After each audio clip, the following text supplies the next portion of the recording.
Sagittarius A, ce nom ne vous est pas étranger, puisque c'est la photo du trou noir qu'on a pu prendre en photo il y a quand même quelques temps maintenant. Sagittarius A qui brillait 1 million de fois de plus au rayon X il y a 200 ans. Ce trou noir supermassif au centre de notre galaxie, c'est de ça qu'on va discuter aujourd'hui. Il y a 200 ans, Sagittarius A, le trou noir supermassif qui dort au cœur de notre Voie lactée, s'est réveillé. Des chercheurs viennent de détecter l'écho de l'activité intense qui a alors été la sienne pendant toute une année. On n'a jamais vu ça. Au cœur de notre Voie lactée se cache un objet déroutant, un trou noir supermassif, comme disent les astronomes. Ils l'ont baptisé Sagittarius A et il a fait la une il y a plus d'un an déjà, lorsque des chercheurs ont dévoilé la toute première photo de cet objet mystérieux. Mystérieux parce que même s'ils étudient depuis bien des années maintenant, les astronomes n'ont toujours pas compris comment se formaient les trous noirs supermassifs. Nous imaginons qu'il y en a un dans chaque grande galaxie, un et un seul. Alors maintenant, une question.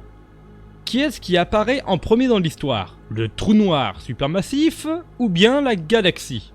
Il est important de trouver la réponse à cette question, afin de mieux comprendre comment l'univers a évolué vers la forme que nous lui connaissons aujourd'hui. Comment se forment les galaxies et les trous noirs supermassifs? Leurs gaz, leurs étoiles et leurs planètes. La vie même en fin de compte.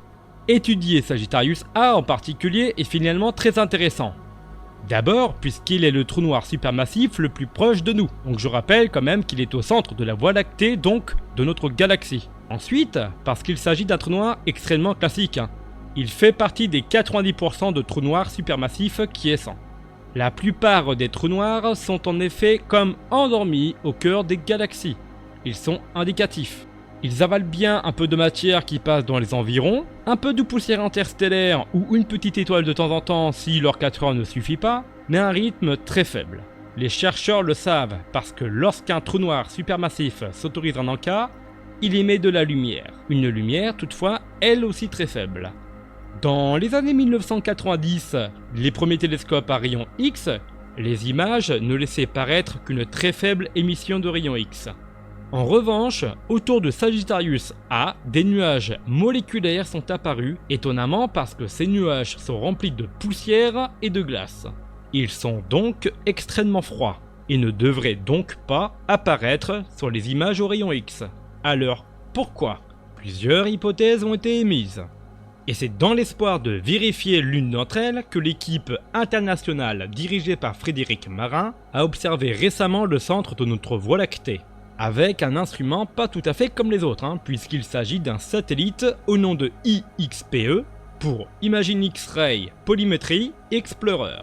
Sa particularité étant qu'il est capable de mesurer avec une précision sans égale la polarisation des rayons X. La polarisation, avec l'intensité, la couleur et la fréquence, pour les physiciens c'est l'une des caractéristiques de la lumière. La polarisation, grosso merdo, c'est la direction privilégiée de la vibration du champ électrique de la lumière. C'est une caractéristique vectorielle, comme disent les scientifiques. Comprenez qu'elle est orientée, qu'elle a un sens et une direction. Globalement, le centre de notre galaxie n'est pas polarisé, mais en pointant le satellite IXPE sur les nuages moléculaires qui entourent Sagittarius A, nous avons découvert que ces nuages, eux, le sont. Or, cette polarisation-ci ne peut apparaître que s'il y a eu au préalable une diffusion. En gros, que la lumière ait été réfléchie, comme sur un miroir. Les astronomes de l'équipe de Frédéric Marin venaient donc de montrer que les nuages moléculaires du centre de la Voie lactée ne brillent pas par eux-mêmes. Ils ne font que diffuser la lumière émise par une autre source. Ce qui est intéressant, c'est que la direction de la polarisation, c'est exactement comme une boussole. La boussole pointe le nord, tandis que la polarisation des nuages moléculaires pointe Sagittarius A. La preuve que notre trou noir supermassif est à l'origine du rayonnement diffusé par les nuages moléculaires. Ce que nous avons détecté, c'est l'écho d'une activité passée de Sagittarius A. Mais ce qui peut être le plus étonnant encore, c'est que pour créer un rayonnement aussi puissant que celui dont l'écho est aujourd'hui observé par les astronomes, il a fallu que Sagittarius A soit au moins 1 million de fois plus brillant, plus actif, quelque part dans son passé. Comme si une petite luciole de jardin s'était mise à briller aussi intensément que le soleil.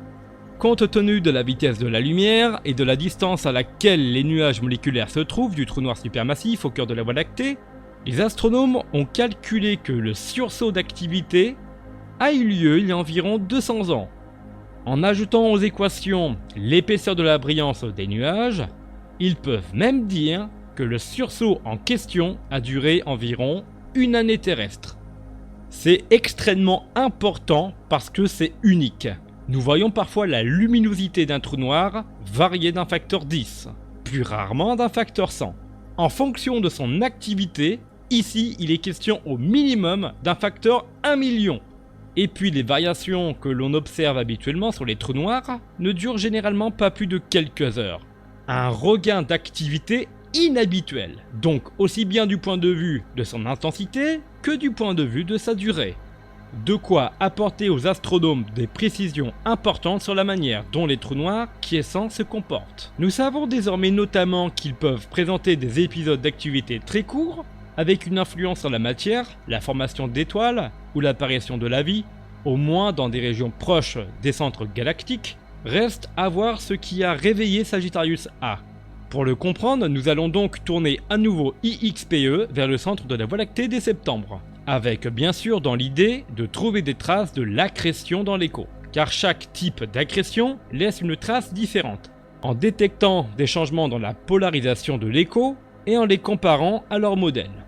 Les astronomes espèrent donc pouvoir conclure. Merci à tous d'avoir visionné jusqu'au bout cette vidéo, n'hésitez pas à vous abonner juste en dessous et d'activer la cloche. N'hésitez pas également à lâcher le petit like qui fait plaisir et pour le référencement. Je n'ai plus qu'à vous dire à la prochaine au-delà d'Oort.